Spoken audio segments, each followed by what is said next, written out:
Okay, I think we'll kick off. Tēnā koutou katoa. My name's Elrond Burrell. I'm a board member of the Passivhaus Institute New Zealand, and I'll be hosting the webinar today. So I'll just introduce things and manage questions and answers towards the end. And we're very lucky today to have three fantastic presenters for you. And so the topic today is shading and overheating. So billed as a masterclass because we're going to cover things at quite a broad level, then get into some of the details of design and some of the solutions. So quite a lot of ground to cover today. First off, yes, slides work. Just some housekeeping. So there are CPD points available if you are a certified Passivhaus designer or consultant or tradesperson, or if you are a registered architect. If you belong to another association and you collect CPD points, I'm sure that you can approach them yourself about credits for attending educational webinars. If you'd like to submit questions, and feel free to do so during the course of the webinar, then if you use the chat function of Zoom, which some people have already been in there just saying hello and so on, so feel free to use that if you'd like to ask some questions. But we'll keep the Q&A till the end of the webinar. We won't do it as we go through it. And as suggested there, if you see a question you like, feel free to use the thumbs up to indicate that you also want to have that question answered, so we can just get a sense of whether some questions are more popular or in demand. We're very pleased to announce that this webinar is sponsored by EcoWindows, who have been a long-standing supporter of high-performance architecture and Passivhaus in Aotearoa, New Zealand, and supplied windows on a lot of certified Passivhaus projects across the country. So we're very grateful for the support that EcoWindows provides, and one of our speakers today is from EcoWindows, which we'll come to shortly.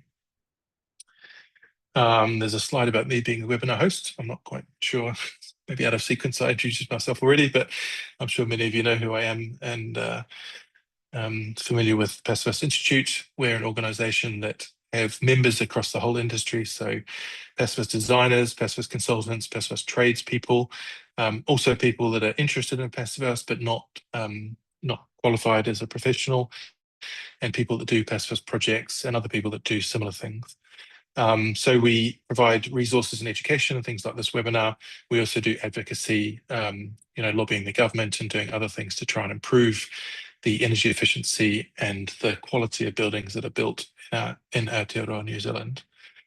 The speakers that we've got today, so we're going to go in this sequence. We've got Tavis Cresswell-Wells, who is from Ecolution SBS. So Tavis is a building scientist and sustainable design consultant, and he's going to be starting off the webinar talking about the overview of overheating and shading and the sort of bigger picture of things.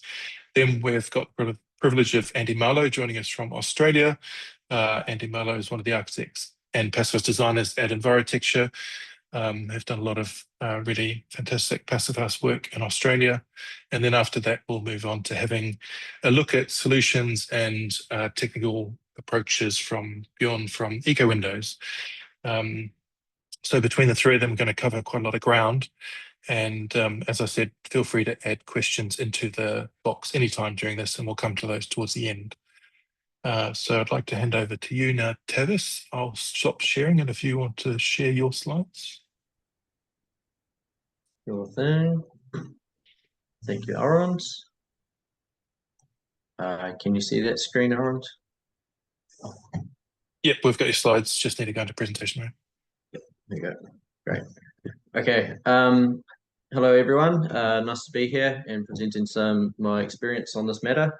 For those of you who don't know me, a quick overview. It's going to be very broad, covering quite a few of the topics. And being a building scientist, it does get onto the technical side, so bear with me.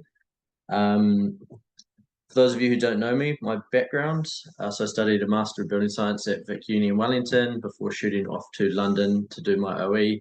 Got a great job at a really good building services consultancy called Kundal over there, where I did, amongst many other sustainability things, a lot of overheating and thermal, environmental, thermal comfort kind of stuff. Then COVID came back to Becca in Wellington, and now running my own consultancy called Ecolution SBS. So in the UK, I estimate roughly it's 100 or more different types of overheating assessments in my time there, using all sorts of different tools. So that was a pretty much weekly exercise.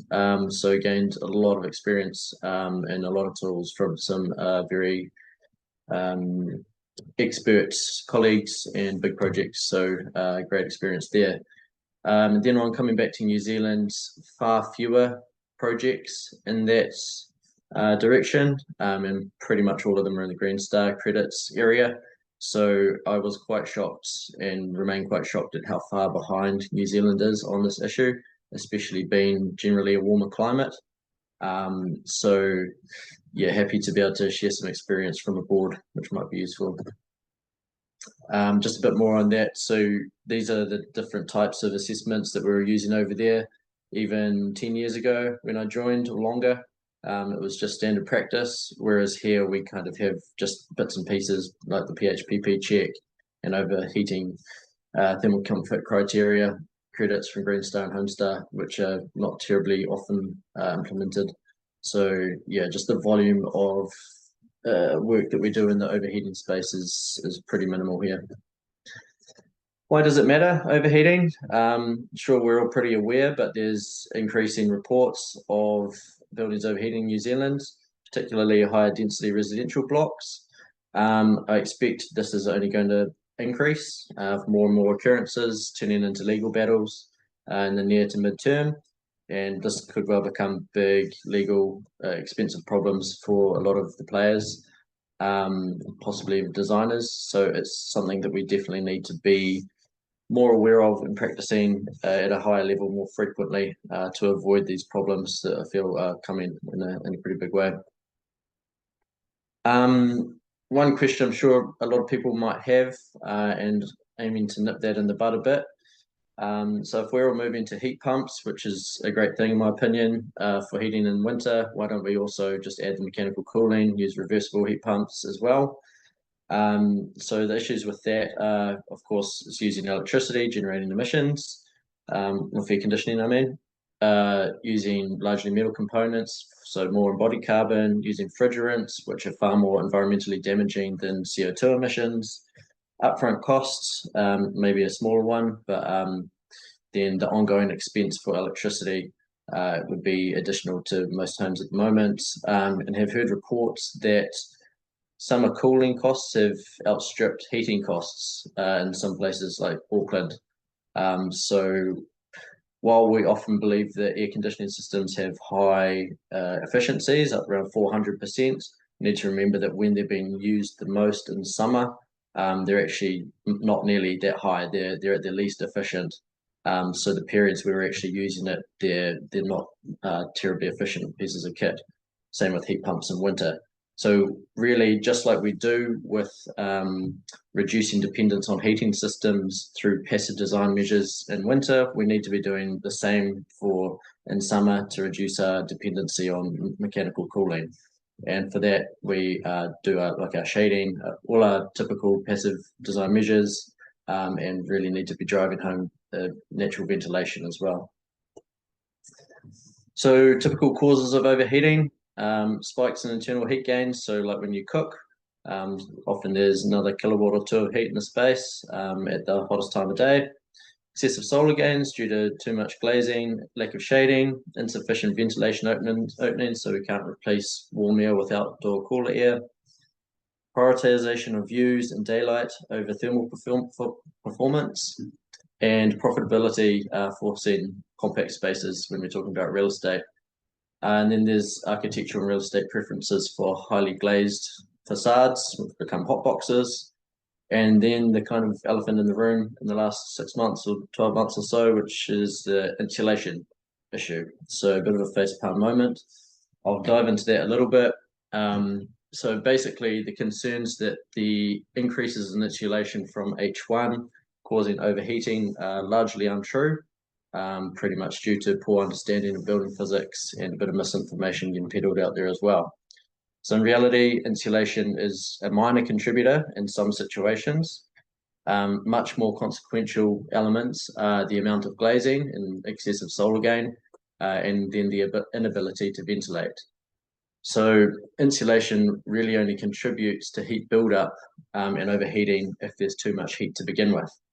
So if we look at glass houses as a key exemplar, it's just a thin layer of glass, so there's heaps of heat loss from that space, almost no resistance to heat loss, and even with the door open, they're often still getting quite warm. So why is that? And it's just because the amount of solar heat gain getting pumped into that space far outweighs the heat losses, so the temperature keeps going up and up.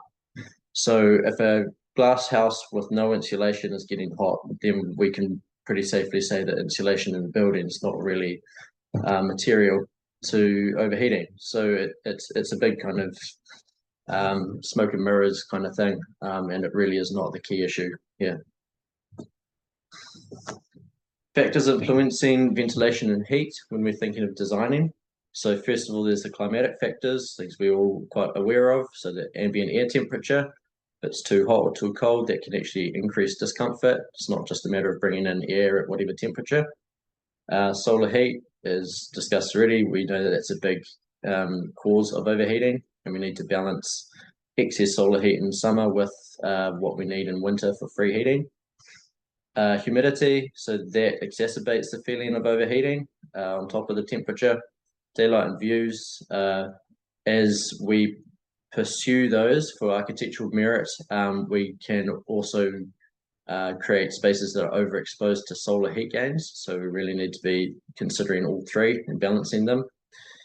Then we have things like rain and wind, noise and air quality. So things going on outside the building that cause occupants to close windows and therefore preclude any ventilation through windows. So we have to be very mindful of what's around our sites before we even start assuming that we're going to have openable windows, because they may not just be a bad idea to begin with.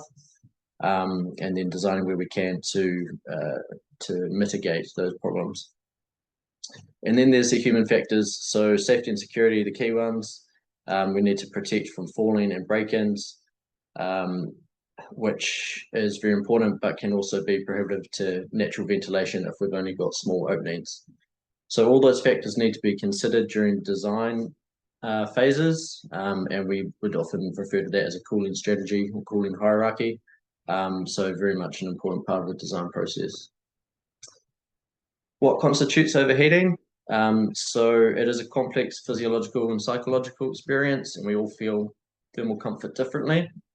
Really, it boils down to these 6 components. So air temperature, which we know, radiant temperature, so what we feel off of surfaces. In passive houses, because our thermal envelopes are really good, it's not such an issue.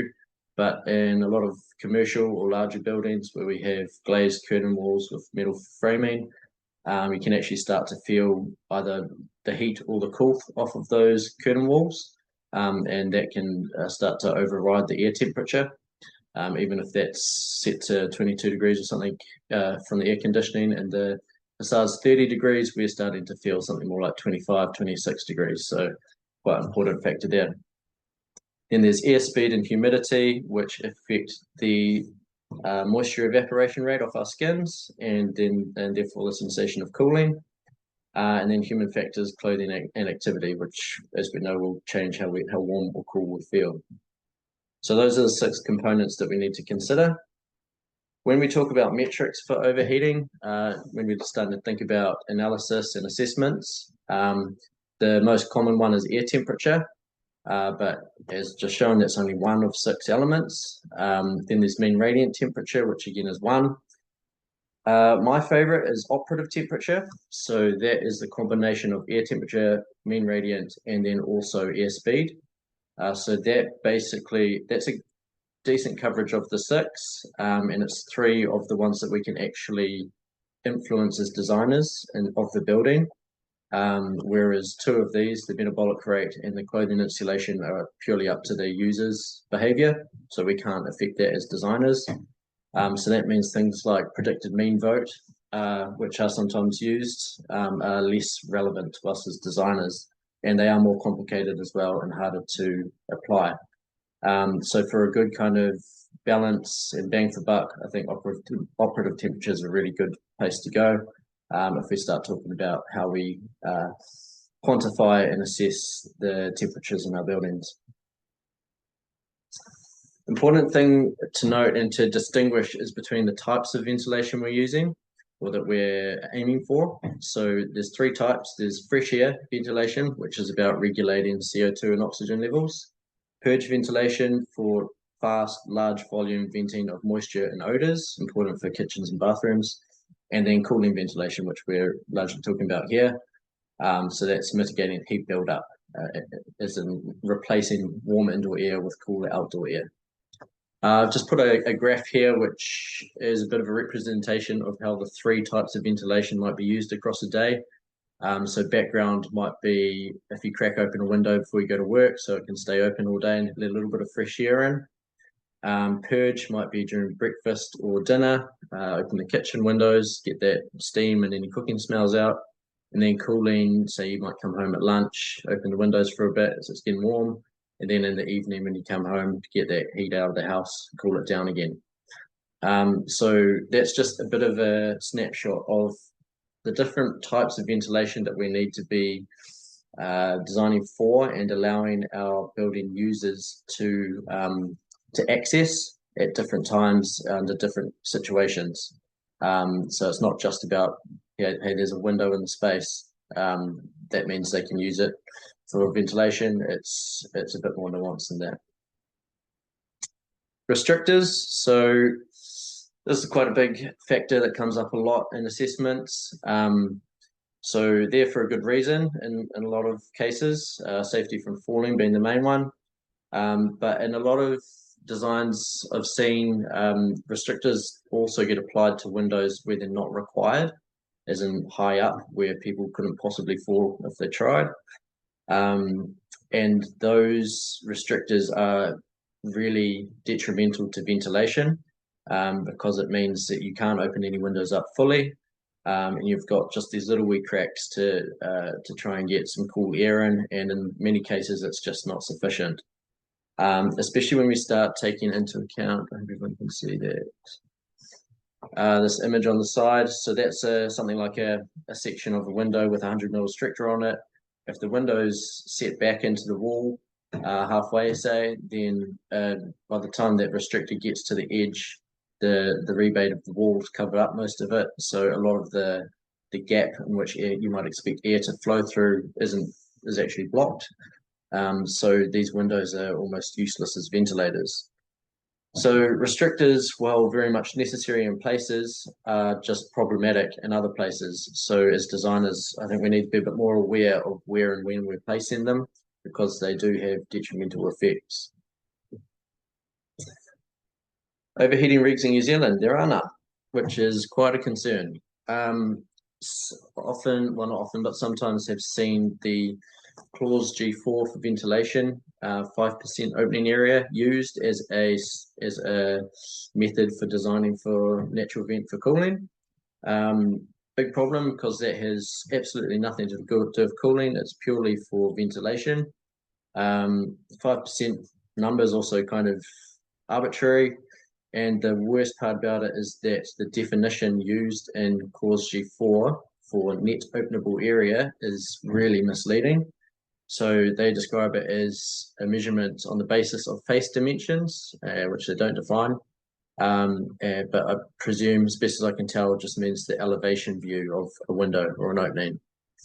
So I think we could probably all see the problem with that. Really, that's just talking about the glazed area and has nothing to do with the actual ventilation area. So in the UK, we used different definitions. Geometric area, which is what's been used in this clause G4, this one at the top. So as I say, it's just the glazed area, has no view of what kind of opening is behind that glazed area. So that's it's not just wrong, but it's actually misleading because it overestimates how much opening you're going to have in a space. So it's really quite problematic. An improvement of that in terms of definitions is free area. So here you see on the right, these green measured bits, those are the free area of a 1 meter by 1 meter window that opens to 100 mil restriction. So that's an improvement of the geometric area, because now we're at least talking about the vent area rather than glazed, but it's still very much limited. So that's why in the UK we used a thing called equivalent area.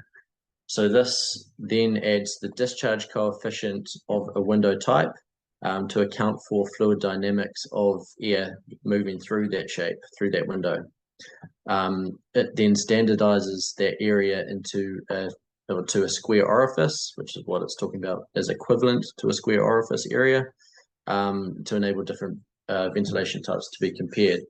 So that really is a very important concept and measurement that we should be using when we're talking about natural vent through windows, because it's actually capturing key elements of fluid dynamics and what's going into an opening, rather than just how much glass is there, which is completely irrelevant.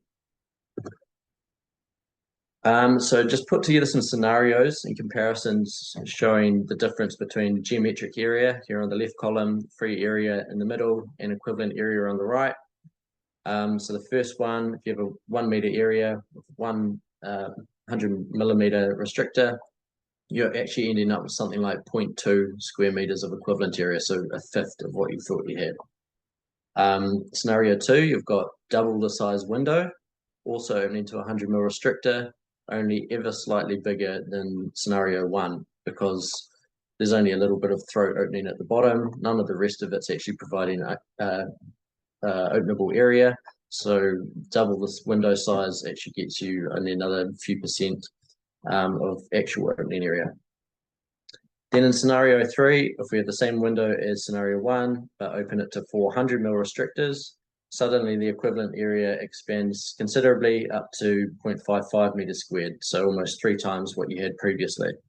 So this is really trying to demonstrate how important the throw of the window, the restrictor, or the ability to open it, is so much more important than how big the window area is, and why equivalent area is the right definition to be using when we're designing. In addition to that, just the vent is also the solar gain. So with the scenario 2, we had a double size window. So that means double the solar gain through there, but barely any more heat ventilation, enabling heat to get out. So you have a scenario like this, it's considerably worse in a scenario like that, because it's now got the heat balance is hugely positive. Heat coming in, but you can't get it out. So that's the kind of situation where you get overheating problems. Whereas something like a smaller window that can open more is going to be a much better solution. So things like this one in the middle is a big reason why we have overheating in buildings. Bringing it back to Passivhaus. So massive fan of Passivhaus myself. But having done lots of overheating assessments, I'm aware of the kind of shortcomings of the check in PHPP. So I'd say as long as the stress testing scenarios are used in PHPP, then it's a pretty good tool, but it does still have limitations compared to dynamic modeling tools. So first of all, the 10% of the year, I would say, is just far too long. That's 870 odd hours per year. That's quite a lot of time, over 25 degrees. I don't think I'll be too happy in that space. Also, it doesn't provide feedback of the intensity of overheating. So while you might be down at, or PHPP might say you're down at 5% of the year, you could still have a good portion of that up over 30 degrees or 35 even. You just don't know. So that's far too hot. So that's a kind of a lack of feedback that the tool gives you. Possibly the main issue is that it's a single zone model. So all the spaces get merged together, which means you don't get any insight into some spaces that might be getting hotter than the rest of the house. Whereas other dynamic tools allow you to split out the spaces and assess them individually. Bedrooms are really important. They are often the overheating problem. And so being able to analyze how bedrooms are performing specifically is very important. And 1059, which I'll come to in a minute, is very good at that. 25 degrees is based on air temperature. As I was talking about before, we have the 6 components of thermal comfort, and air temperature is just one. So I prefer tools that are looking at operative temperature, which includes at least 3. Well, 3. And then the inputs for window openings are quite basic in PHPP. You're kind of just estimating the amount of air changes that you'll get through windows. Whereas dynamic modeling tools, you go into a lot more depth, but they get a lot more sophisticated in terms of the opening types, dimensions, the wind data that's been applied to them, coefficients, and patterns of using those windows, that kind of thing. So there's a lot more sophistication in other tools. So TM59, this is probably the best means of assessing overheating, at least that I'm aware of. So it's specifically created for dwellings. It uses operative temperature at its core. It comes with standardized occupancy and internal gain templates, which is very useful. So there's no mucking around and trying to interpret or justify different inputs. It has criteria for the portion of the year of overheating, and it has criteria for bedrooms separately. So those sleeping hours can be assessed because they're very important. Allows rooms to be split out individually, detailed inputs, hourly weather files, and future weather files as well. So you can get really detailed simulations. TM52 is very similar to TM59, but this is for non-domestic buildings. So again, operative temperature has multiple criteria, high detail, all the same kind of good things, just for different building types. So these two subsea TMs are highly recommended. The UK, kind of as I was leaving, they were introducing Part O of the building regulations. So they're despite being a cooler climate, they had identified that overheating was becoming quite a problem in a lot of their buildings, to the point where they needed to do something about it at national level. And so they created this Part O, which gives a prescriptive pathway, which is based on location of the project, orientation of spaces, geometry of your glazing and openings. So that's for people who don't have access to the modeling software. But then the more in-depth option, the performance pathway, is essentially TM59, which I described before with a couple of tweaks. So that was, and the key thing about it is that even if you plan to have mechanical cooling, air conditioning in your buildings, you still need to demonstrate compliance without that mechanical cooling. The reason for that being that they want to minimize dependence on mechanical systems, and also give it resilience. So if those systems did fail, then occupants weren't locked into an overheating space with no way of adaptive way of cooling themselves. So that's a really good standard, regulation that they brought in over there. Cooling hierarchy. So sorry, in London, Tevis, I just need to do a time check, sorry, because we need to hand over to Andy. So cool. you just have to wrap up quite shortly. Yeah, we'll do. So cooling hierarchy, London used this, and I know New Zealand GBC's Echo tool also has its own similar cooling hierarchy. So this is a pretty easy and very useful mechanism to include in your design process to really put attention on thermal comfort and overheating, and doesn't require software. You don't need to quantify it, but just simply using it means you're going to probably come out with a better solution in your design. Glazing, really what you want to know is the solar heat gain coefficient, which is how much heat comes through the window. So that's the most important characteristic there for summertime, whereas R value, U value is more important in winter. Key takeaways. We do need to start quantifying and assessing overheating risk much more, especially in dwellings. The Echo cooling hierarchy in TM59 are, in my view, the best options, best tools. Passivhaus projects are generally going to be better than most, but I would suggest TM59 modeling in situations where you can't get it below 5% on the overheating check, or you think there are any spaces that are at particular risk. We need to start using the equivalent area definition of openings because the current geometric area is really misleading, and have thought about where we're placing restrictors if they're really necessary. In terms of New Zealand policy, we really need to follow the UK's lead, create a something like the Part O regulation, or at least have a clause within H1. And as always, we can't wait for government to do that. So as designers, we need to just start ourselves. Quick example of analysis for multiple spaces in a building, including intensity of overheating and time across a year. So this is the kind of dynamic modeling that we can do. And yeah, quickly wrapping up. So that's me. Thank you everybody for listening. If you have any more, if you have any questions, please get in contact. Cheers. Thanks, Tavis. Sorry to rush you at the very end there. I've got a lot to get through today, and some very. Do you want to just quickly go back one slide?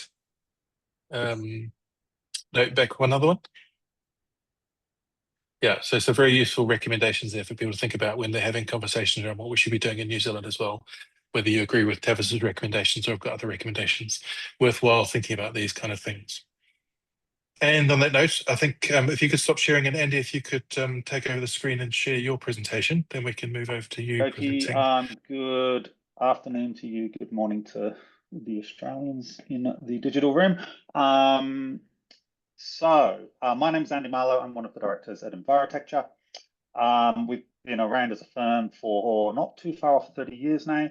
We're architects, building designers, and we're doing the best we can with what we've got. And we could talk about that all day, but that's not today.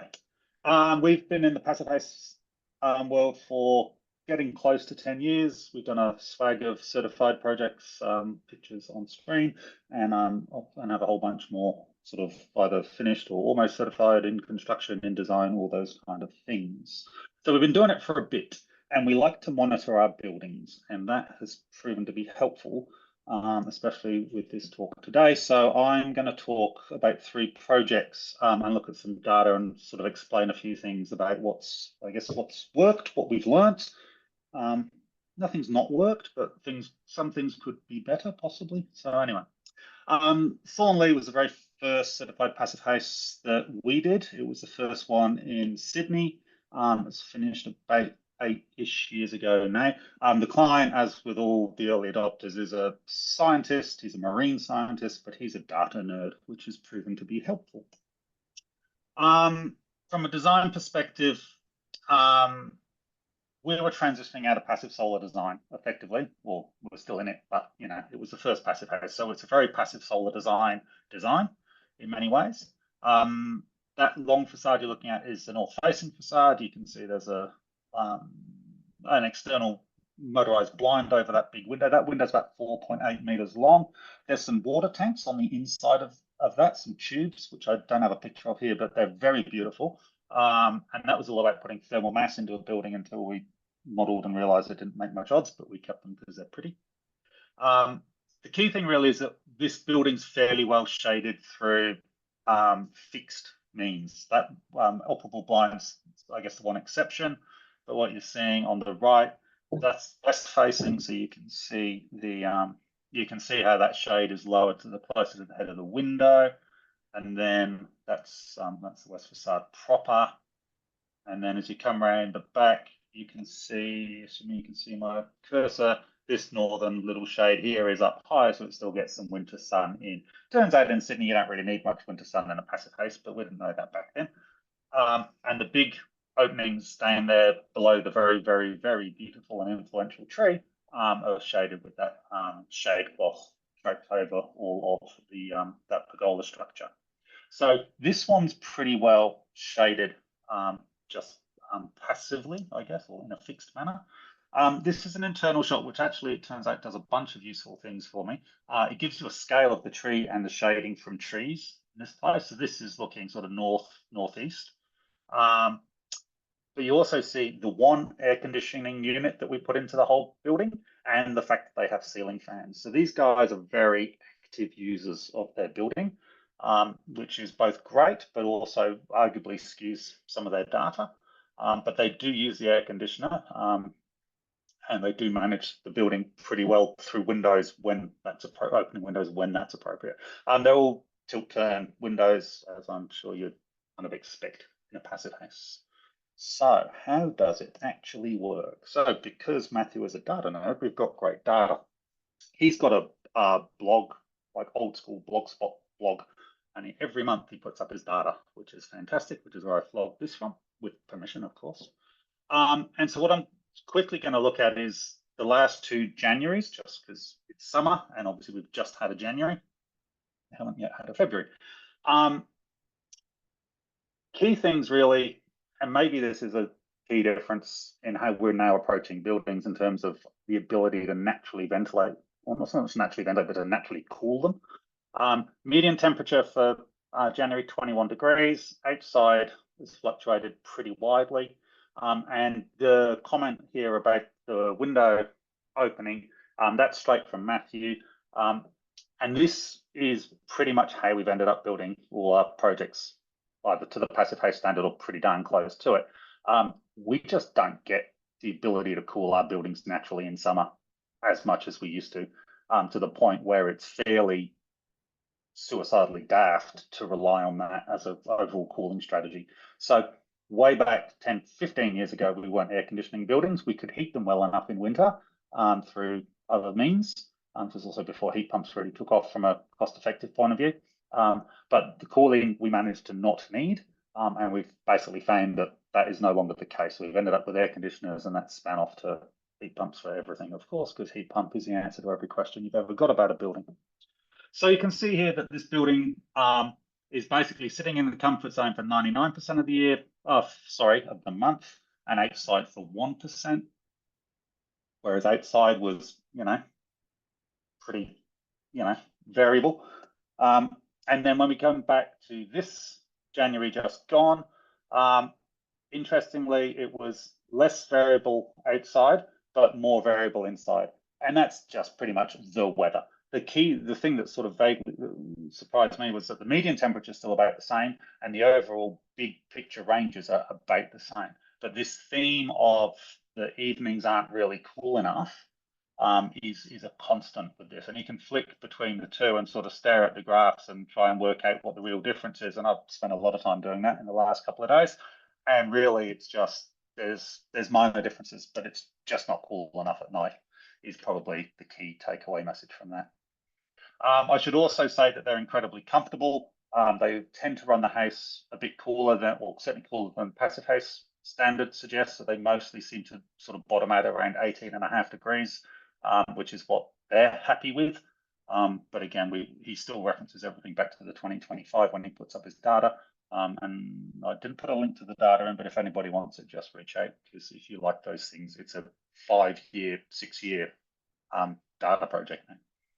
So that's the Thornley project. It was our first one. What did we really learn from it? In some ways, we just learned that it works pretty darn good, but we also learned that operation is everything. Fast forward quite a few years. This is a retrofit project that was finished November 2024. It's a big old brick building in the leafy northern suburbs of Sydney. It came to us as a knockdown rebuild project, but we managed, well, we didn't want to knock it down because it turned out that the new building was the old building was geometrically what the new building was going to be, and that seemed a bit daft. So we managed to find a way to retrofit, remove some dodgy additions and put on some nice new additions. Anyway, that's not really the point of today. This is the new part out the back with a fairly ginormous window. There's a few fairly ginormous windows. They've got external blinds on them. And they've also, this part of the house is also on a concrete slab, and it's a ground connected concrete slab. So this part of the house is absolutely totally fine. They do use heating and cooling, not saying they don't, but this works fine. However, when they first moved in, we had a few teething issues, which is also why we data logged the buildings. The one I want to talk about, less good photo, is to do with the main bedroom, which is this room that sits up above the garage. So this was an addition at some point in history. So the original house is all sort of 30s. It's got the nice stained glass windows. It's got curved windows on the other corner. which is part of the reason we wanted to keep them. But their bedroom, the owner's bedroom, they've lived here for like 15 years or more. Their bedroom's over here. This is brick veneer, so it's got no thermal mass, but also it's incredibly exposed. So you'll have a quick look at a floor plan. We're over here. So it's got 3 external walls. It's got the roof above it. It's got the garage below it. So it's pretty exposed. It's also got, and this is just what was there. It's got 5 windows. It's got 2 fixed windows behind the bed and all of this. So it's got a lot of exposure, not a lot of thermal mass. Whereas the rest of the upper levels still got its internal skin of brickwork. There's insulation in the cavity, which we can talk about another time. And then downstairs is concrete slab and double brick in the front. So everywhere apart from this room is thermally heavy. So these are a couple of graphs we use, or lately been using AirThings to look to monitor the buildings.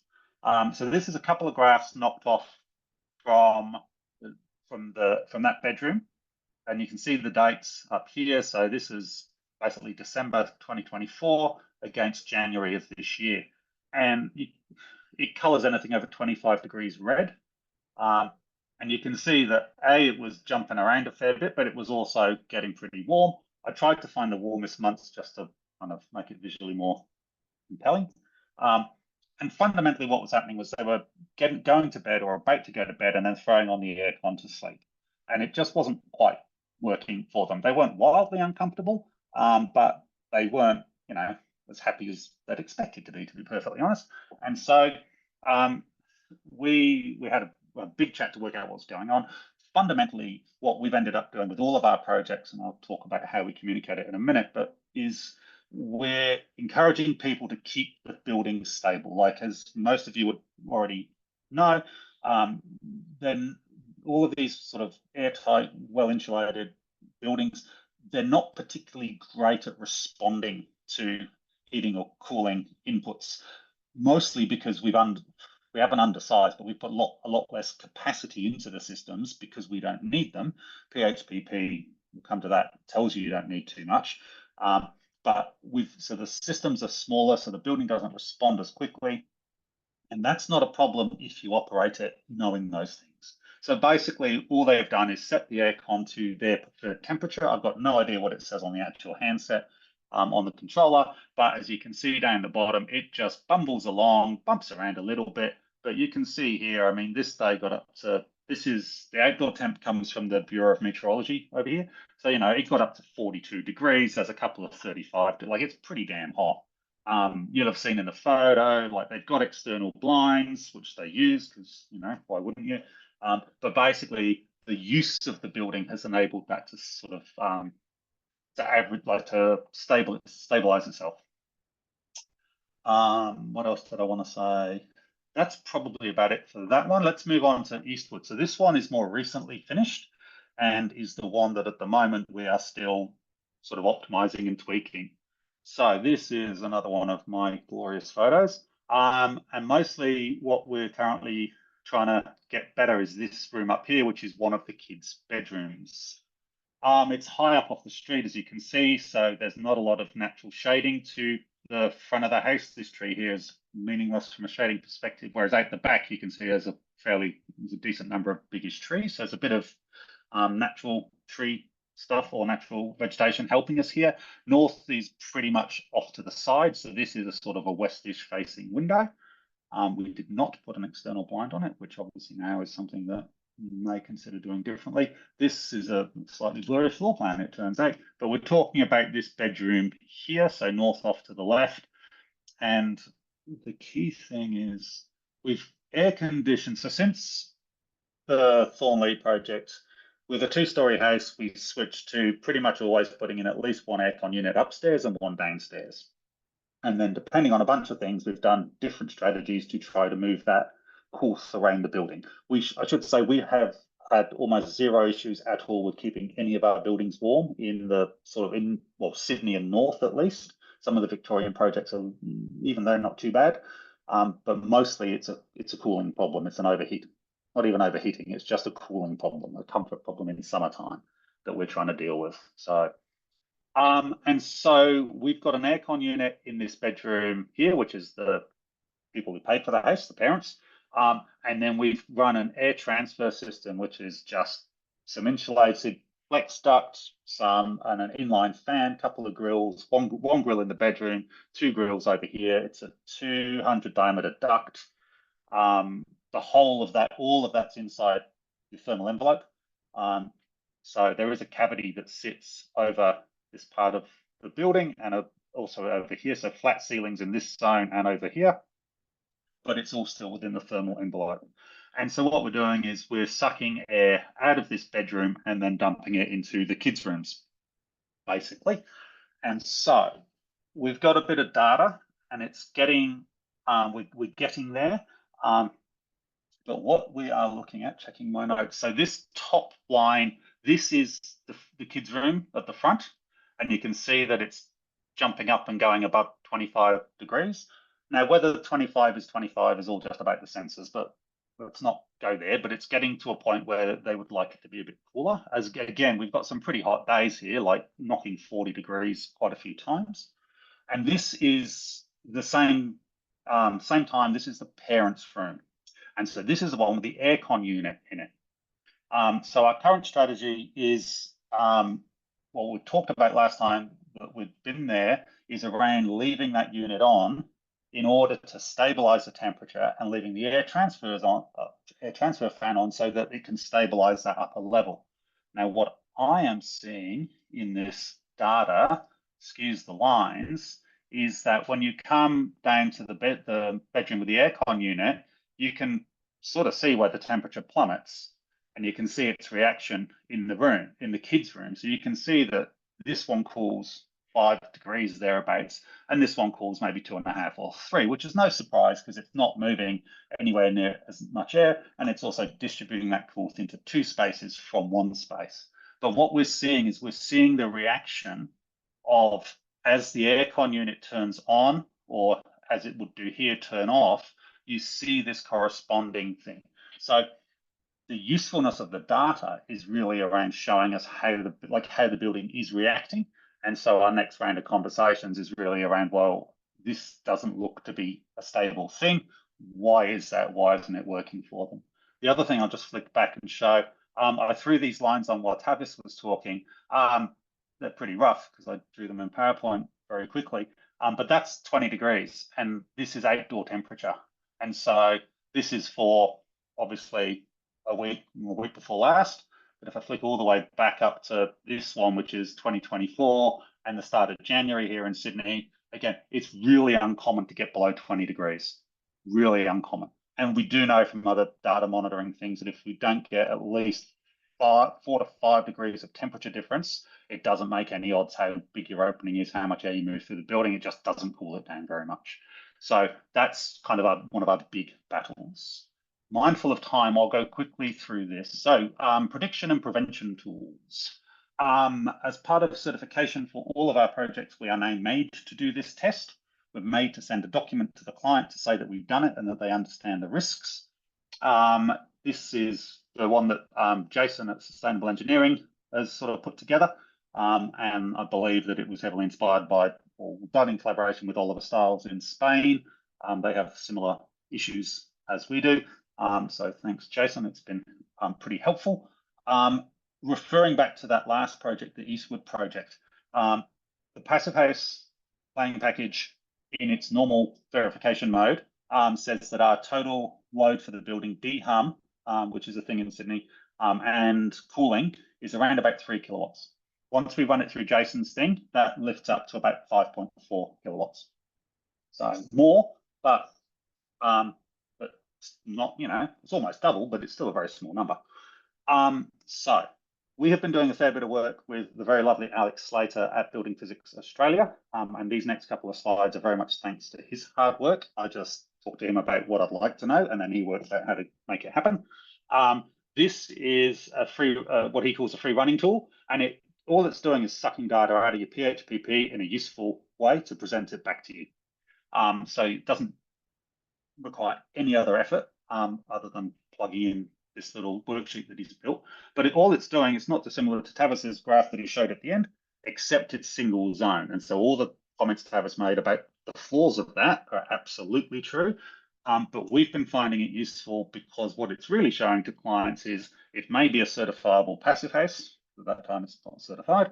But it doesn't mean you won't need heating and cooling. These are your zones when you're going to be uncomfortable. You can change the numbers in PHPP for the temperature settings. So if you want to see when will it be below 18 or 15, whatever, you can do all of that and it just flows through into this little graph. So it's pretty helpful as a communication tool. Does it help us design the building better? No, not especially, but it is useful for communicating. This is the stuff that Alex has been putting together in the last few weeks. In some ways, there's a lot to it. In some way, there's not. There's effectively two different things going on here. We've got a dynamic cooling unit calculation. This is really simple and it doesn't require any additional data. And all it's doing is basically looking at, it's applying 10 watts per cube of air volume, 25 watts per meter squared of glass, and then the rate per person. And it's giving you cooling demand or cooling load based upon those parameters.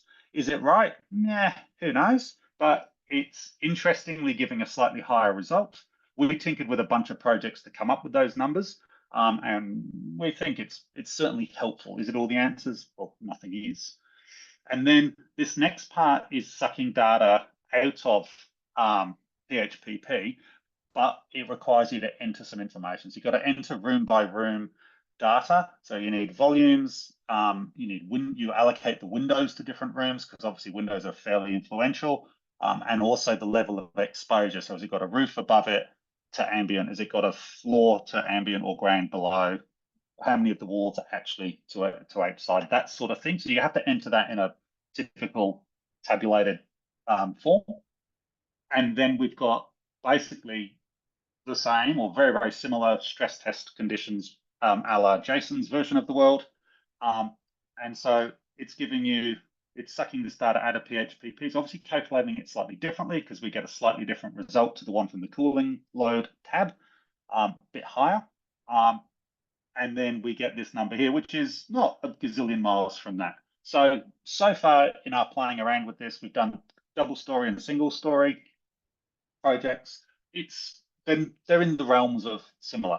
What I'm finding super useful is this bit at the bottom, which, because you've entered room by room, then you start to see where your cooling loads are. Now, what I've realized that in doing this is it very much depends how you break your building up. And obviously bedrooms normally pretty simple, but this LDK is the kitchen and the dining and living, but it's also a double height void in one place, and volumetrically it's huge. So it's no surprise that it's a massive part of the system. It's also got a lot of glass in it when you add it all up. So that is not a surprise, but then you start to see the bedrooms and the other rooms, and you're just starting to get a sense of where your issues might be. What it really shows is that most of these are all fairly similar, and therefore we're back to having fundamentally a distribution problem. I had realized there's something I wanted to say about something else, but I'll leave that for the questions. And then the final thing that I did want to touch on is this. So when we handed over the Thornley house, we made them a very pretty book of laser cut plywood with pictures, and gave them what was a 2-page manual as to how to operate that building, which was in some ways comical because they already knew. We've now got this document which just keeps growing and growing and growing. A lot of it is stating what we believe to be the obvious about how to run the building, open the windows when it's cool outside in summer, close them up when it's too hot, those sorts of things. But what we've really starting to realize is we need to share this much, much earlier. We've had these conversations the whole way through the project, but we haven't necessarily written them down. And it turns out that clients haven't necessarily remembered all of those things. So a lot of the things that we're going through with the third house that I talked about are really around the fact that the things that we have said and designed into the building have not sunk into the client's heads for whatever reason, doesn't matter. And so we're, I guess, continually working on how to make that more likely to stick. And so for us, the owner's manual is certainly one of those ways. Obviously, there's others as well. The thing I didn't mention was those guys, the last house, also. Let's go back to this. Their kids are really light sleepers. So they've got blinds on the windows, which is great. But this is a big void with with these windows don't have internal blinds, and so they sleep with the bedroom doors closed because apparently when the sun comes up, there's enough light from this very lovely light-filled void to wake their kids up. They also won't sleep with the windows open at night because the birds wake them in the morning. And so the light thing was an interesting learning experience for us, but the not opening the windows overnight or leaving them open overnight was certainly something that hadn't come up during the design process. That if it had, we would have probably had some slightly different conversations. And also, they don't like ceiling fans, and so ceiling fans are sort of default in all our other projects. So that's probably been the one biggest lesson of this one. So we probably would have designed the air distribution differently. Finally, takeaways. Physical shading really makes a difference. Ceiling fans do not make you cooler, but you think they do, and that really, really helps. The operation of the building's everything. Distributing cooling is much harder than just supplying it into one big space, and client comms really, really, really matter. On that note, I will hand over to Bjorn and look forward to some questions. Thanks, really mate. good thanks. Really good to bring it back to the human aspect, because of course that's what this is all about, is like our comfort and how we exist in buildings. The spreadsheets and the physics and the design are all very well, but at the end of the day, the rubber's got to hit the road where people actually experience those buildings. And fantastic, you've been doing so much monitoring as well, because that sort of empirical feedback loop is really fantastic for learning and improving as we do these things. So thank you very much. We do have some questions for you, which we'll save up till the Q&A session at the end, but you can preview them in the chat if you want to. And we'll hand over to Bjorn if you want to share screen now, Bjorn. Will do.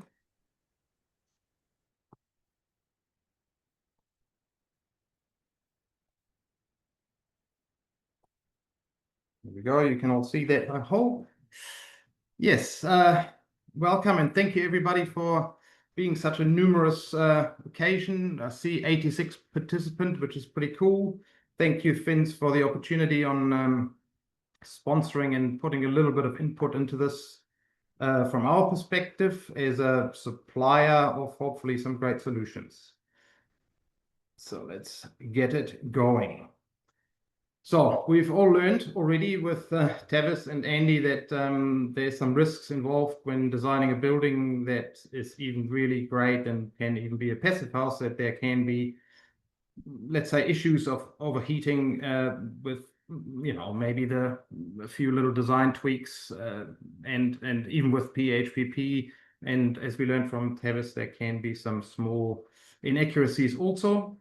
So therefore, overall, we know that houses in New Zealand and obviously in Australia with even higher temperatures outside the low energy or passive house range, we have a lot of problems with overheating in the summer. It's been in the media quite a bit, and we are much more aware of it now. And I think this is quite a fitting little webinar at mid-February, which everybody can feel the heat at times, even though in the last few days in New Zealand, we didn't really have that too much. So yeah, we're all aware that this is in the room, in the area in New Zealand and Australia. So we're looking at solutions, which is where hopefully we come in. So just a little bit of history. We started manufacturing tilt turn windows for low energy in any house for that matter in New Zealand from 2007. Then we sort of changed our business structure a little bit at the end of 2015, where we went more to a supplier system where we are using suppliers from Europe, and also that way could open the portfolio to not just different types of windows, but also shading systems, roof windows, etc. And found our partner Varema, which is in just north of Bavaria, a pretty big company that are leaders in Europe for shading systems, or one of the leaders anyway. They're a very big company. I'm not too sure. I think about 5,000 to 6,000 employees. They do a little bit of internal shading as well, but as we will see, the solutions that we can offer are mainly from Varema, and we have established a really good relationship with them. I will be going to see them in April to have a little catch up. They have an awesome showroom, which is, you know, for New Zealand, possibly Australian standards, quite mind blowing, and they have all their beautiful products on display. So our company obviously concentrates on solutions for windows as well as shadings and other products for passive houses, low energy houses. But at the end of the day, our passion is to improve the building standard in New Zealand where we can. Obviously, we all know that good quality products have their price, and it's not for everyone. But we are able to offer these products in this market and have been doing so for quite some time. And we do really enjoy seeing some of these projects going into amazing places and having amazing people living in it. So it is a real joy to be part of this, let's say, venture and this kind of business. So when it comes to shading, this is pretty much what I'm talking about is shading. There are obviously different ways of doing that. There has been alluded to by Tavis and Andy that there's many ways on having shading, and I would like to divide it into the static and dynamic ones. So static ones are obviously things that are there more or less permanently. Like, for example, we saw this great picture that Andy had with the big tree behind the house. Not that this tree might be there forever, but for the time being, it will give some shading at the right time of the day. We have obviously roof overhangs.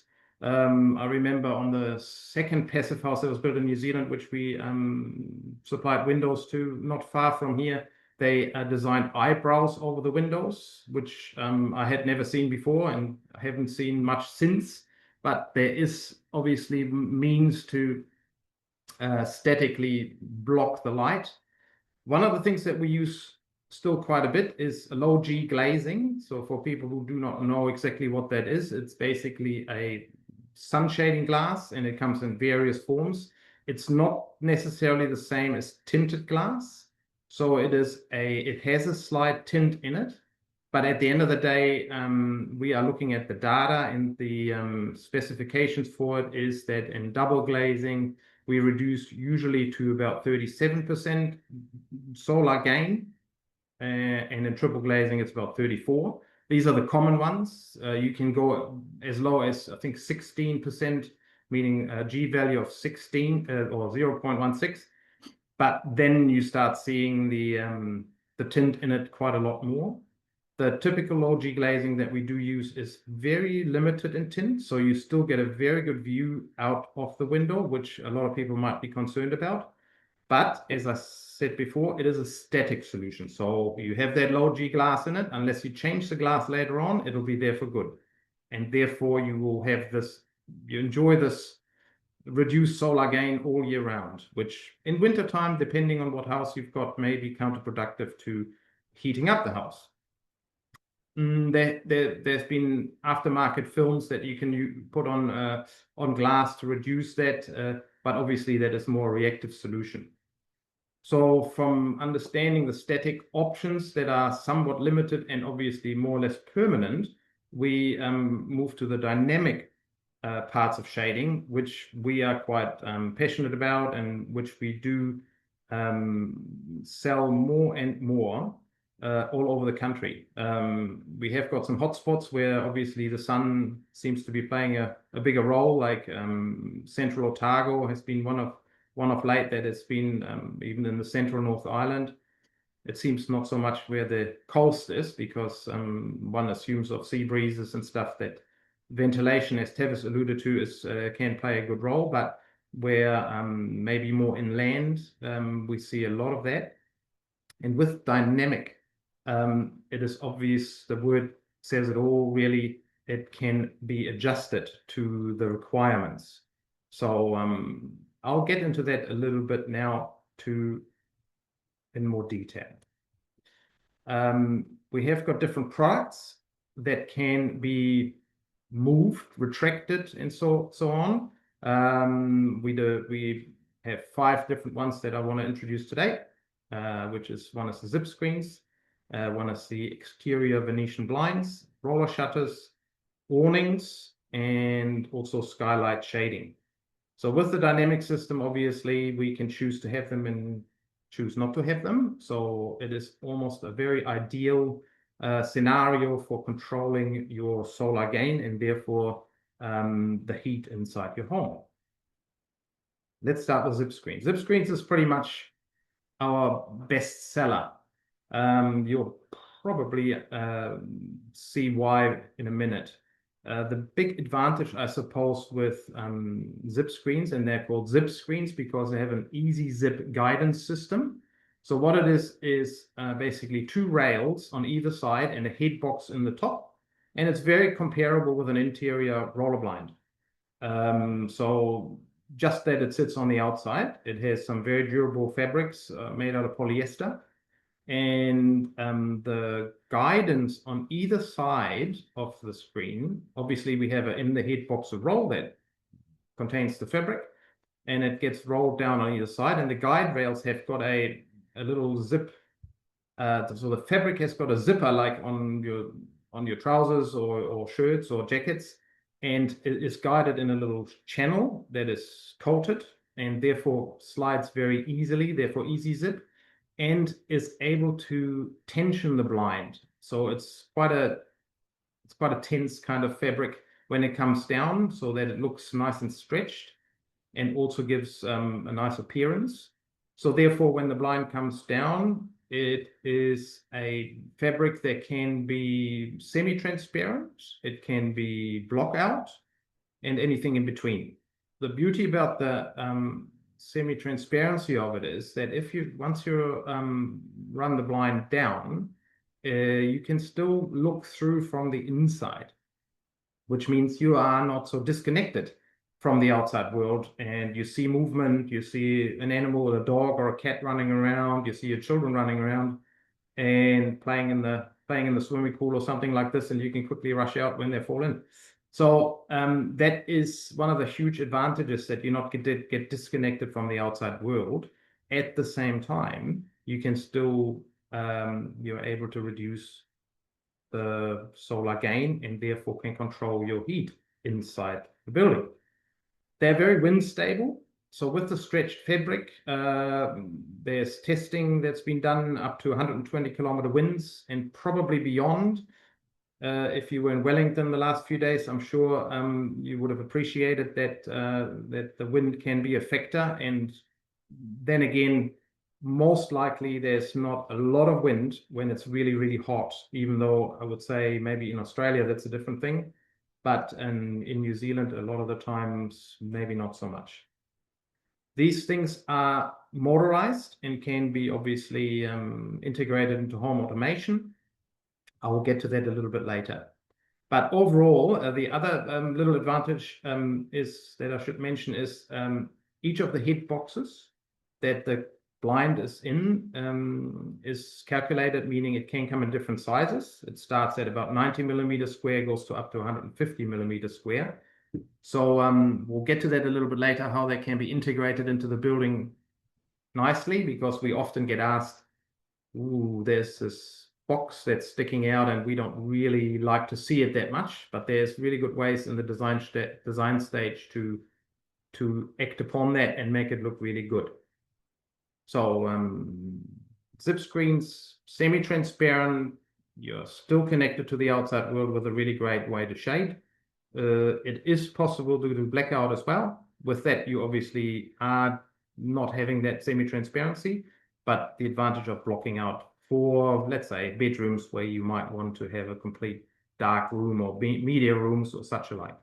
However, with these things, you are able to reduce the, let's say, even the light and the glare inside to a really good amount that even a TV screen is wonderful to observe. Our second option is exterior Venetian blinds. Again, it's very similar to an interior Venetian blind, that just that in most cases in here it is motorized. And and therefore, again, can be managed and controlled through all sorts of different ways. If it's just a button on your remote control or a program on your tablet or your computer or smartphone, is absolutely up to you. So these blinds are stacked basically in a box up the top, similar to the head boxes of the zip screen. However, they are usually a little bit taller but less deep. And the big advantage, obviously, of Venetian blinds is that you can tilt the blades. So there's a stack of blades that comes down, and eventually you can decide to tilt the blades one way or another, completely to your requirements. In Europe, you see it a lot that the blinds are being used in office buildings just for glare control as well as shading, and therefore control of solar gain. But even in buildings, I've seen them where the top part of the blind is open and the bottom part of the blind is completely shut. And there's a lot of variability in it. All the passive houses in Germany seems to be including exterior Venetian blinds, because I assume they have the most, let's say, the most dynamic way of usage. So you can really control your glare, your solar gain, and therefore your heat with parts during the day. Again, by having them automized or managed through some software, you can program the hell out of it and really adjust them with different seasons, different kind of weather, and so forth. Yes, so the angles of the blades are really letting in a lot of light or just about no light, and again are guided on either side. In most cases, there's different options. You can guide them just by stainless steel ropes, and you can also guide them by rails, which we mostly do because of wind stability. These are a little bit more sensitive to wind, but they can still handle 60-kilometer winds. We maybe even a bit more. I've been to their showroom, to Varema showroom in Germany. They have these on their showroom on the outside. It's about 7 to 8 meters high. And when I was there the last time, it was really windy. And a lot of people asked me, are they rattling because the blades and stuff like that? I went outside. You could hear the wind, but you cannot hear a sound otherwise. So I will rest your questions there, that they can be very wind stable and do not necessarily make noises whatsoever. I'm not too sure what happens if a big wind gust comes along, but generally speaking, they're very stable. The third one is probably in Europe the most common one. It's the roller shutter. I believe in Australia they're quite common also. I'm not sure, Andy may be able to shed a light on this, but it is basically blades of aluminium and foam filled. They also get guided on the rails on either side and have a head box. The head box in this case is a little bit larger and a bit more tricky to integrate into a building envelope, but at the same time it has some advantages. It's got the advantage of absolutely blackout. If you haven't seen them, it is sometimes a little bit hard to understand what they look like. And some pictures and videos are obviously available on the internet, but they can make complete blackout. With that, they're also having a little foam filling in, are helping with just general insulation. So they actually add to your U value, not so much even the G value, but the U value of your window. So therefore, a little bit of layer of insulation, not just through the blind itself, but also the little gap that happens between the roller shutter itself and the windows. And that will help the solar performance during the winter. They are a little bit more of a security thing also, because they're really sturdy. I'm not saying that you can't break through them completely, but it is another layer. So in, let's say, downtown Auckland or something like this, or Wellington or Christchurch, if you are at street level and you're in a downtown sort of situation, this could not just give privacy, but also a little bit of security when the roller shutters are down, as well as obviously shading. It also adds to acoustic comfort. So we're doing a project at the moment in Wellington where it is downtown and there is some roller shutters involved in this one, right on the roadside. Therefore, this is helping with acoustics as well. So you imagine you have a bedroom and you want to sleep at night. This, apart from having a really airtight window, will obviously add another layer of acoustic protection. Other than that, they are, I would say, not the most prettiest in compared to the Venetian blinds and to the zip screens. They're a bit more industrial looking as far as I'm concerned, but they have a really amazing performance when it obviously comes to shading, security, acoustic comfort, and extra insulation. They are also a little bit less expensive than the other two options. Moving along to the next one, which is just awnings. I mean, these are probably in New Zealand available from all sorts of suppliers. However, the awnings that we do can be a cassette awning, which will be mounted on the wall, which you may or may not have seen, or a pergola awning, which you see in the picture here, which has 2 posts and acts as an extra roof. So you basically can extend something at times of the year. The fabric again is situated on a roll or in a cassette, which then obviously extends out more or less horizontally and adds pretty much another roof. The pergola awnings as well as the cassette awnings can also be used in rain situations. Most fabrics are designed for that.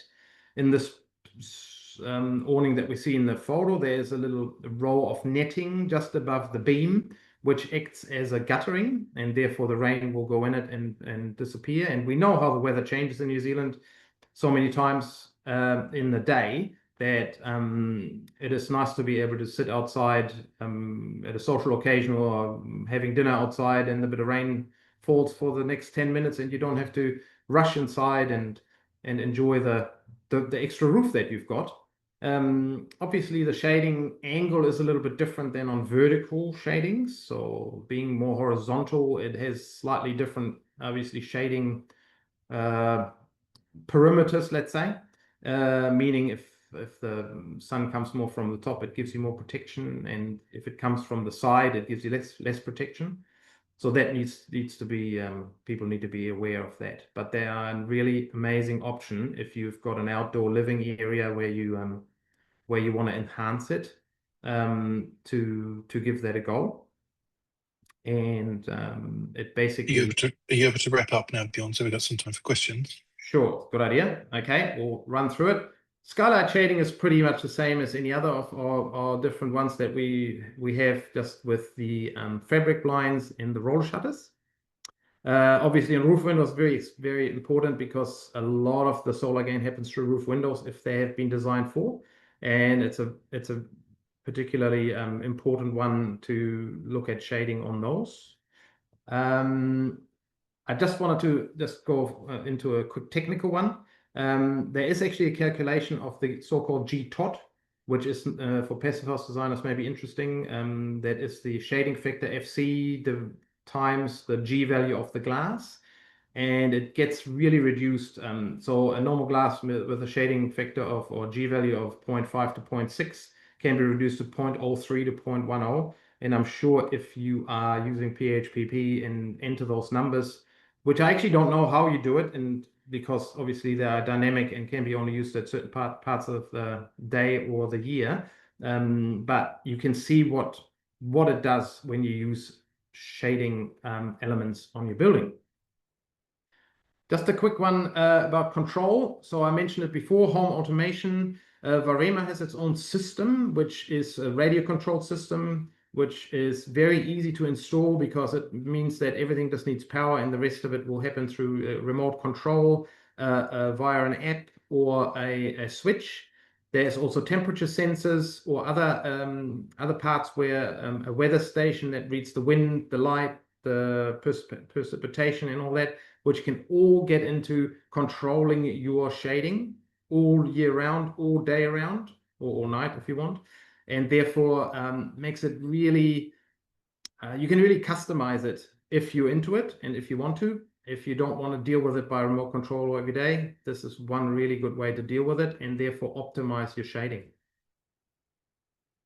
The early inclusion matters, which means that design, and this is to all your designers that are out there, if you can manage to convince your clients to include shading into your building envelope, it will be so much better. It'll be easier to calculate. It'll be easier to integrate. It'll be less cost effective in the long run.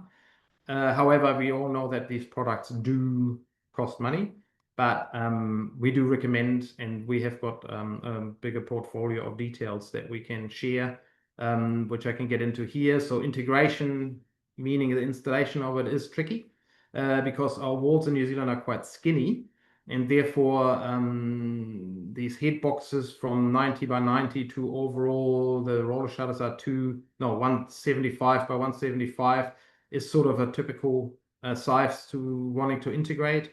Sometimes they can stick out a little bit. Sometimes we can actually put them in front of the facade, especially on retrofits, like that photo on the left-hand side. Even though it's a new build, it was opted to put them in front of the facade, gives it a different look, but still very effective shading. So the key takeaways, our summer comfort is important, and it is really great if we can integrate it. We can, with the dynamic systems and the flexibility of controlling them, you can optimize your shading. And it obviously makes a humongous difference to your comfort. Just one little story from when I grew up at home in Germany. I remember being a kid and my mum putting us to bed in the middle of the day. In the summer, the roller shutters go down. It becomes a different atmosphere, and the falling asleep on a nap. I might be getting there soon again with a nana nap on an afternoon in a few years. I might be very happy to do that and enjoy a very beautiful interior, comforting situation. That is for me. If you guys want to come and visit us in Hamilton or even in Wellington, we have got all sorts of products to show. Thank you for listening, and we will move along with questions and answers. Thank you very much. Thanks a lot, Bjorn, for a very comprehensive overview of options and solutions there. Yes, we've been collecting some questions in the chat box, which is great. Some of those questions have already been answered by the presenters in there. So there was a question about where can we go to learn about TM59, which Tavis was talking about. So TM59 is technical guidance from the Chartered Institute of Building Services Engineers in the UK, and Tavis posted some information about it in a link there, and I posted the link separately below that as well, not realizing you'd already posted it, so it's in there twice. And somebody asked also about how can you calculate the equivalent area, because that's a dynamic area. It's not just a physical measurement of the window. Did you want to just touch on that briefly, Tavis? I know you've answered it in the chat, but maybe good to just talk about it briefly so people understand that. Yeah, there's some, well, the way I learned, there's some technical manuals in the IES modeling software, which is how I learned many years ago, and we ended up kind of taking their tables and equations and putting them into our proprietary Excel calculators. Some of them can get quite complex. Some of them, like the ones that we used for schools, were quite simple. Like I had a little screenshot on screen. Basically, nothing that I know of from New Zealand sources. It's all from UK resources. Even the stuff I use now is all from back in the UK. I could potentially find those sources and provide them if that's something we are on. But there's a bit of if you got some resources, they could be added to the information about the event, so people could download them. Yeah, if you got more. But yes, it's quite a complex thing and relates to the actual modelling process. So you wouldn't manually calculate the equivalent area to try and guess whether it's good or bad. You need it within the modelling. Yeah, that's it. You need to calculate it separately and then put it into a model anyway. So on its own, it's not that useful. Yep. Thank you. And a couple of questions for you, Andy, which I know you've answered in the chat, but I think there's probably worth just talking a little bit more about them. So the first one was, do you run the PHPP model twice with the future kind of weather? The person's mentioned NIWA 2050 weather file, which is the New Zealand future weather data, which we've got available in terms of checking overheating risk in the lifetime as with climate changes, we get a slightly heating climate. And then the second question is about what meters and software which you use for the data gathering. Yes. So the stress test thing, we use variance in PHP for absolutely everything, which is unfortunate that it doesn't work with easy pH, which I'm told is useful. And therefore it's just there. It's set up in our template folder.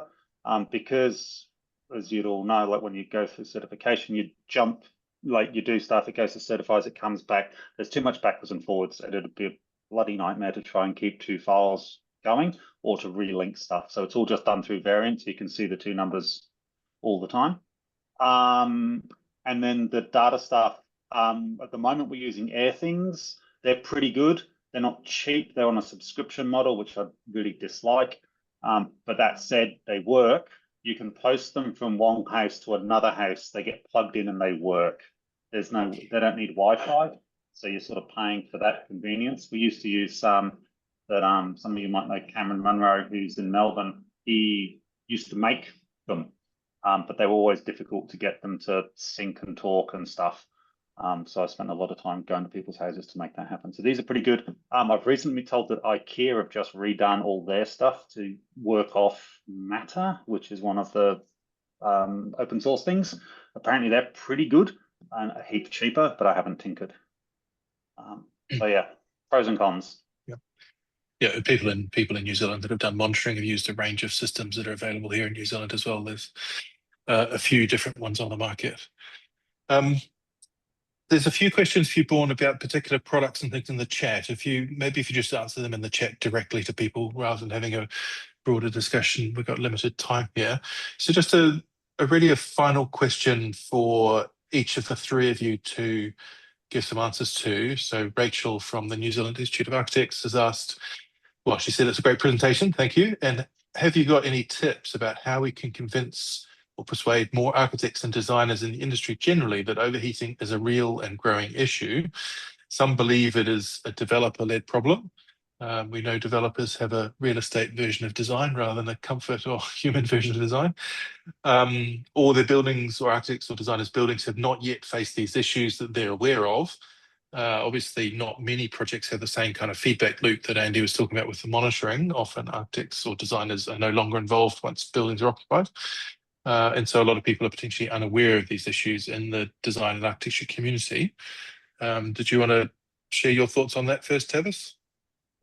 Yeah, very good question. It's definitely an issue. So I think kind of in a gentler sense, it's just good practice. As a designer, we wouldn't want to deliver a building that's cold in winter, and likewise, we shouldn't be happy to deliver a building that's hot in summer.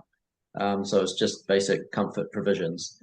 Then But at the other end that does mean centering your design around human experience, which is in itself a bit of a shift for some architects and designers to think about that. The human sort of comfort aspect is quite critical to the way you design a building. Yeah, necessary consideration. Then a bit more of a kind of stick approach. I think at some point there's going to be, as I said in my presentation, there's going to be legal problems, and at some point that might come back to designers. And I think once that happens, if there's a precedence set, then we can all be at risk. So instead of kind of waiting for that shit to hit the fan, just get ahead of it. Because yeah, you don't want to have those kind of concerns over your head in a few years' time. To be proactive, be a leader in that space rather than just waiting until there's a problem to react to. Yeah. What about you, Andy? Not much to add. It's a really curly problem. We've got a heap of legal cases over here around condensation and mold in apartment buildings, but everyone I know who's involved in them have all signed NDAs, and unless you apply them with booze, you can't find out anything about what's going on. So the issue may already be a legal problem, but no one's got the ability to talk about it. And I would assume you'll have the same problem because the people who own the building don't want it known because it devalues the building, but they're still trying to sue whoever it is they think is at fault. So I think that loop is always going to be messy, unless you can find someone who can, for some reason, talk about it. And getting sued is probably a good motivator for most architects. And then apart from that, you're into data monitoring things that exist or like modeling stuff beforehand to show that it's not going to work. But let's face it, that hasn't been hugely successful in anything else we tried to use data for in history. So it's still worth doing. But I think the legal stuff's the thing that's really going to scare the crap out of people, especially the bigger firms who really, are actually understand their legal situation. What about you, Bjorn? Have you got any sort of perspective on how we might persuade people that this is a critical issue? And are you seeing more uptake of the shading? Like your range of offerings on the shading front has definitely increased over the last 5 or 10 years or so. Yes. I mean, the only way I think to convince people is like basically the same way as you convince people to build a better home. You have a healthier environment. You need to have upfront costs to be able to enjoy life and comfort for the long term. It is not for everybody because budgets are restrained, and today more so than ever for most people. But at the end of the day, if you can realize the benefits, then potentially the people that can potentially afford it may be convinced. Obviously, the more we do these things, and we have seen it all since I've started making windows here, we have seen the whole environment shift. The thinking is shifting. Expectations are there to now have double or triple glazing or other products in your buildings, and the same will happen with shading over time. In Europe, it's unthinkable, or in Germany, let's say, I know more than all the other places there, but it is unthinkable not to include shading into your whole building. It's just absolutely the norm, and we just need time, I think, to make it sink in for everybody to join onto the same bandwagon, and the government, the building authorities, the builders, the clients, the architects, designers, and suppliers. And it will happen slowly but surely, I think, but it takes time.